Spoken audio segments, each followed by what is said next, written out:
All right, welcome back. Sorry it's taken me so long. I gotta try and finish off these last three seasons here. Been tied up for the last few weeks doing some other stuff, so let's get into this one. And we're now talking season 2022 for the 49ers, and we'll go back through the fourth quarter performance. Let's quickly bring up the. Yeah, let me bring it up here. So the roster for 2022. Um, let's see here. Where do we have it? Yeah, there it is. Um, so this was Jimmy's season. He played 11 games, and then this was the season where Brock Purdy took over, and he played 9 games. So we had Jimmy G, Brock, and Trey Lance as our three quarterbacks. This is the first season we had Christian McCaffrey, and we also had Brandon Ayuk, Debo, George Kittle. We had Juwan Jennings and Ray McLeod, and our backup running back was Elijah Mitchell. Kyle Juszczyk was the fullback, and Jordan Mason was also on the team at this point. So starting to mirror the 2023 and 2024 seasons, we're starting to see an alignment with the overall roster. And we had Robbie Gould as our kicker and Mitch Wishnowsky as our punter. So pretty decent. And obviously, this was the season where Jimmy G got injured and Brock took over. Overall injury report was. And then really quickly, let's just quickly scroll down to defense. Let's go here. So we had Talanoa Hufanga as our strong safety, Tashawn Gibson as free safety, Charvarius Ward, Fred Warner, Nick Bosa, Dre Greenlaw, Diamador Lenore was on the team at this point, Aziz Al-Shaair, and you'll probably remember him from his hit on Trevor Lawrence this year. We had Jimmy Ward, and that seems to be the main part of it, but definitely very consistent with, say, 2023 and 2024 rosters. So, injury-wise, notable. Trey Lance was actually on IR for most of it. He was there for the first 2 games and then off on IR for the rest of the season. If we go and find, let's see if we can find Jimmy G here. Where is his? Yeah, there he is. So he was out with his foot after the Seattle game, which was the no, that doesn't look like week 15. That would be week. Where is that?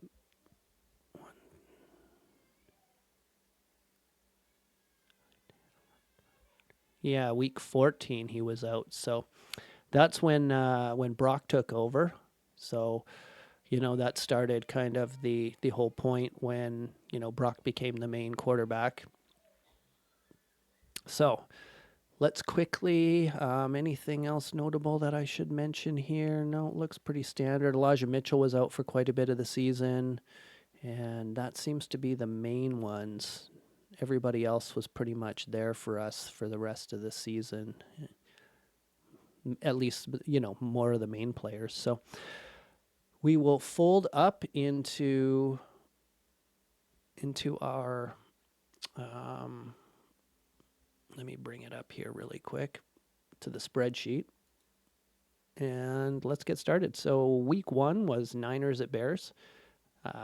Outscored in the fourth. You can see that there in the top one. We lose 19-10, so we go 0-1. We had 1 field goal and 1 rushing touchdown. So we managed to score a touchdown in the second, but they scored basically all in the second half, as we've seen in some of the other seasons as well. It's not the best start. Week 2, Seahawks are visiting us, and we start off strong. Good first half. We're ahead 20-0, and they get 1 touchdown in the third, but we still pull out the win 27-7 and go to 1-1. Sellout crowd. And as you can see in the field, we had 2 field goals, 2 rushing touchdowns, and 1 passing touchdown. So we go to 500 and 1-1, and so do the Seahawks. So week 3, Niners at Broncos. You can see here, we score in the first. They managed to get a field goal in the second quarter, but we managed to lose. We got outscored in the fourth again, and we lose 11-10. So low-scoring game. Broncos go to 2-1. We go to 1-2, and we only get one field goal and one touchdown passing. So moving to week 4, Rams at Niners. We managed to get a decent win here. Some good touchdowns in the first and second. We're up 14-6 going into second half. Score 10 in the fourth, which is good for us. And we go to 2-2. They go to 2-2, and another sellout crowd. So we had one field goal, one touchdown rushing, and one touchdown passing. So that's a good one for us, and evens us out. Week 5, Niners at Panthers. We blow the doors off them. Really good game. We're up 17-3 going into the second half and outscore them in the fourth, 13-3. We go to 3-2. Panthers go to 1-4, and one field goal, one touchdown rushing, two touchdowns rushing and two touchdowns passing. So that was a good game for us. Week 6, Niners at Falcons.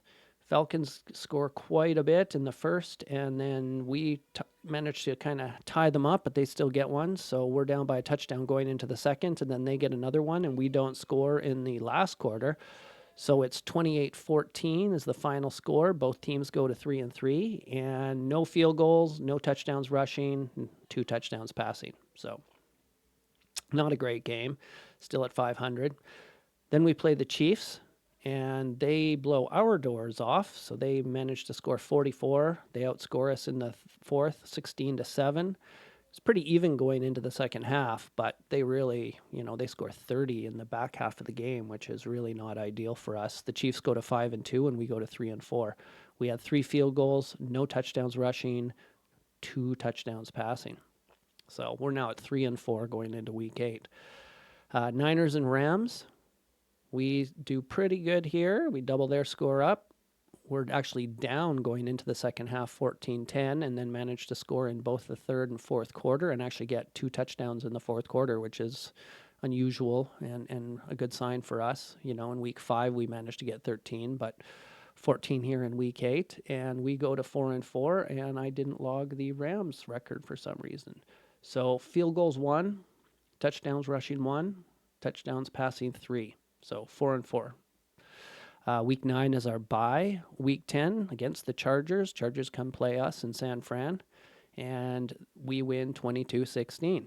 And you can see they don't even score in the back half of the game, 0-0, and we managed to get 3-9 in the quarter 3 and quarter 4. So good game for us. Evens at both teams out at 5-4. Sellout, pretty close, 7-1, 7-09. Yeah, that's definitely a sellout. And we had 3 field goals and 2 touchdowns rushing, but no touchdowns passing. So starting to, even it out and hopefully, start a winning streak here. So week 11, we're playing the Cardinals. Have a really good second quarter, and we're up 17-10 going into the third.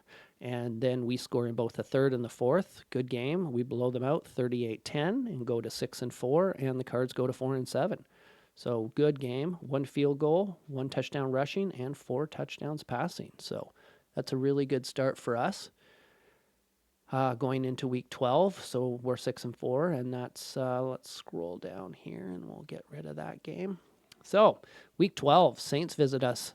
And this was a low-scoring one, but we managed to shut them out completely. They never score a point, and we don't do terribly well, but still managed to pull out the win. 7-4 is our record finishing up this week, and you can see we didn't score anything in the fourth either. So 13-0 is the final score, and we had 2 field goals and 2 touchdowns, 0 touchdowns rushing and 1 touchdown passing. All right, so let's go to week 13. So Dolphins at Niners, and we win this one again, which is great. The Dolphins were 8-3 coming into this one, and we were 7-4. And you can see we scored in every quarter, and we beat them in the fourth, which is good to see. We outscored them 10-7, and the final score is 33-17. Another sellout. We had 4 field goals, no touchdowns rushing, and 2 touchdowns passing. Week 14, the Bucks come and play us. So this is our 3rd home game in a row, and we blow their doors off 35-7 to go to 9-4.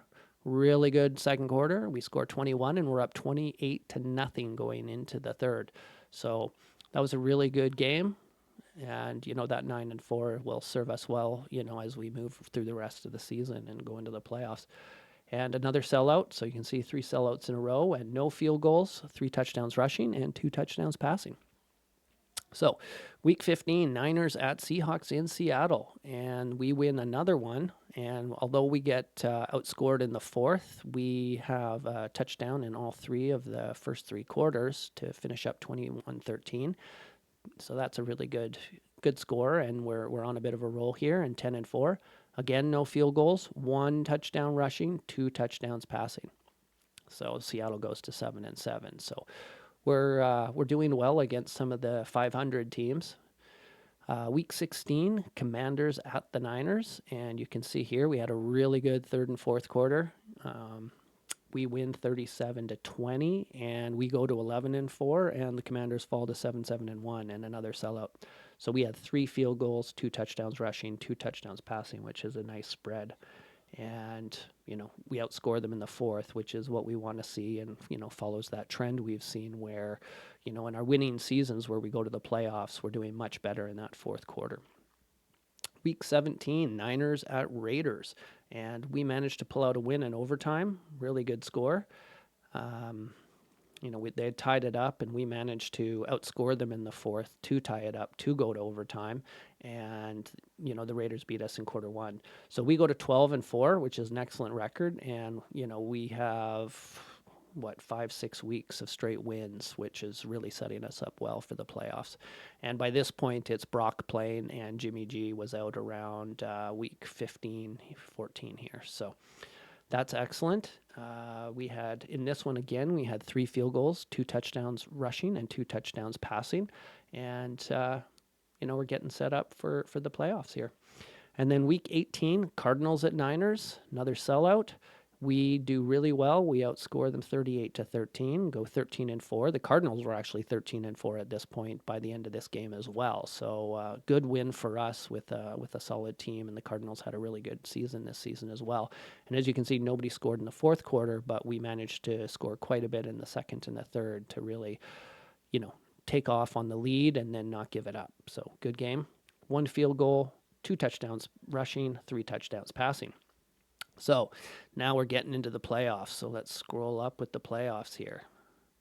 And I'll expand that out in a minute here. Actually, let me do that right now real quick. There we go. That'll probably be better. And then let me do this a little bit wider. There we go. All right. So wildcard game, Seahawks at Niners, and we do really well. 41-23 is the final score. Sellout in San Francisco. We score 10 in the first, get outscored in the second, so we're going into the second half 17-16, but we score 18 in the the fourth, which is really good for us. We don't typically see quite that many points in that fourth quarter to take the win, so excellent game. And, Brock's playing really well now. We had 4 field goals, 1 rushing touchdown, and 3 touchdowns passing. So going on to the divisional round, and actually I quite remember these games. It's quite interesting. Cowboys at the Niners. So we are up 9-6 going into the second half, and they managed to get 2 field goals in the third and the fourth, but we scored 10. So outscoring them in the fourth again for the win, which is really good. And, it was obviously tied up going into the fourth quarter, and then we managed to pull out the win. At that point, our record's 15-4, and we win 19-12 in that one. And we had 4 field goals, 1 rushing touchdown, and no touchdowns passing. But another sellout for the faithful here, as you can see, 71,888 fans. And then this is where things go wrong, and I'm sure everybody will remember this game. But Niners play at the Eagles. And I believe it was early first quarter when Brock gets that elbow injury. We get outscored 21-7 going into the second half. Don't score anything in the fourth, and we get our doors blown off 31-7. And huge part of that obviously was Brock leaving the game with that injury that he had to, spend most of the offseason rehabbing from, and that pretty much ended our season. And we only had the 1 rushing touchdown, and obviously, that threw the entire game off. I remember when he got injured thinking to myself, well, that's the end of that season. So total score you can see here for the regular season, and we'll just scroll down a bit here. we got outscored by 42 points, or we outscored them actually in the regular season by 42 points, and that's been that trend that we've seen with the team where in the playoff years we're outscoring them in the fourth, and then in the years that we don't make the playoffs we're getting outscored badly in the fourth. And you can see here too, I mean, we outscored the opposition by 173 points in the regular season, which is really good. We finish up with 4 games where we were outscored in the fourth, 1 game in the playoffs where we were outscored in the fourth. We had 27 field goals, 20 touchdowns rushing, and 30 touchdowns passing. So overall, a good season. We had finished up first in the NFC West, but obviously not good enough to go to the Super Bowl. And then the Eagles, I believe they played the Chiefs this year. Yeah, they did. And they lost to the Chiefs in the Super Bowl that year. And then in the playoffs, you can see we actually did pretty well in the fourth quarter in this playoff year. It was actually the second quarter where we got badly outscored. And, you know, a lot of that was that 14 points and 17 points between the Seahawks and the Eagles. But again, you know, that Brock Purdy injury really played the biggest part of us losing that Eagles game. It's debatable whether or not we would have been able to win based on you know, whether Brock had been able to stay in. So in the playoffs, we had 8 field goals, 3 touchdowns rushing, 3 touchdowns passing. So again, we really needed to convert some of those, but it was obviously not possible, and heavily skewed by the Eagles game. So really quickly, let me just bring up the red zone stats for that season. And we were 17th out of the 32 teams for red zone at a 54% red zone percentage, which is middling. The worst team was the New England Patriots at 42%.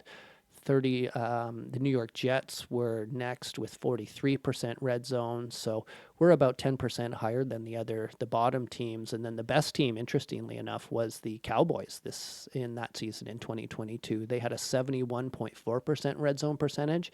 And then the Chiefs had a 69.4% in second place. And then the Eagles had a 67.8%. And interestingly, the fourth team was the Lions, and they're starting to create that momentum that we saw in season 2024, where they came out much farther ahead. They were at 66.2. So it was a tough season.